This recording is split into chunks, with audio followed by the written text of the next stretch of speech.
വളാഞ്ചേരിയിൽ പുതിയ ബാർ വരുന്നുണ്ടെങ്കിൽ താൻ അടക്കമുള്ള ജനപ്രതിനിധികളുടെ നെഞ്ചത്ത് ചവിട്ടിക്കൊണ്ടാകുമെന്ന് കോട്ടക്കൽ നിയോജകമണ്ഡലം MLA professor K Abid Hussain Thangal. ബാറിനെതിരെ നന്മ മധ്യവിരുദ്ധ സമിതി നടത്തിയ സമരം ഉദ്ഘാടനം ചെയ്ത് സംസാരിക്കുകയായിരുന്നു എംഎൽഎ. ലഹരി മനുഷ്യജീവിതത്തിൽ തീർക്കുന്ന അരുതായ്മകൾക്കെതിരെ സംസാരിച്ച അദ്ദേഹം ബാറിനെതിരെ നടത്തുന്ന സമരത്തിന് പിന്തുണ നൽകിക്കൊണ്ട് സംസാരിക്കുകയായിരുന്നു. താനടക്കമുള്ള ജനപ്രതിനിധികളുടെ നെഞ്ചത്ത് ചവിട്ടിയതിനു ശേഷം മാത്രമേ വളാഞ്ചേരിയിൽ ഒരു പുതിയ ബാർ വരികയുള്ളൂ എന്ന് എംഎൽഎ പ്രൊഫസർ ആബിദ് ഹുസൈൻ തങ്ങൾ പറഞ്ഞു.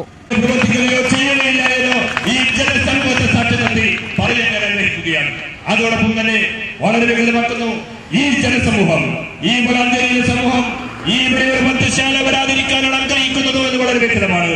ആ വ്യക്തമായ ബോധത്തിന് പുലർന്നുകൊണ്ട് ഈ നിയമസഭയുടെ ഈ നിയോജക മണ്ഡലത്തിന്റെ ഒരു ജനപ്രതിനിധി എന്നുള്ള നിലക്ക് രാഷ്ട്രീയത്തിന്റെ ഭാഗമല്ല, ഈ സമൂഹത്തിന്റെ നന്മക്ക് നാളെ ഇവിടെ ഒരു ബാർ വരാതിരിക്കാനാണ് ഈ സമൂഹത്തിന്റെ ആവശ്യമുള്ളതുകൊണ്ട് തന്നെ ഈ സമൂഹത്തെ മുന്നിൽ നിർത്തിക്കൊണ്ട് ഇവരുടെ അടക്കം അതിന് മുന്നിൽ നിൽക്കുന്ന ഞാനടക്കമുള്ള ജനപ്രതിനിധികളുടെ നെഞ്ചിലൂടെ ചവിട്ടിയല്ലാതെ ഒരു ബാർ ഇവിടെ തുറക്കാൻ അനുവദിക്കുകയില്ല എന്ന് പ്രഖ്യാപിക്കാൻ ഈ സമയം ഉപയോഗിച്ചുകൊണ്ട് ഈ ശക്തിയുടെ കൂടെ ഈ ഏകീകൃതയുടെ കൂടെ വളാഞ്ചേരിയിൽ നിർദ്ദിഷ്ട ബാറിന് മുന്നിൽ നടന്ന സമരം ഉദ്ഘാടനം ചെയ്ത് സംസാരിക്കുകയായിരുന്നു അദ്ദേഹം.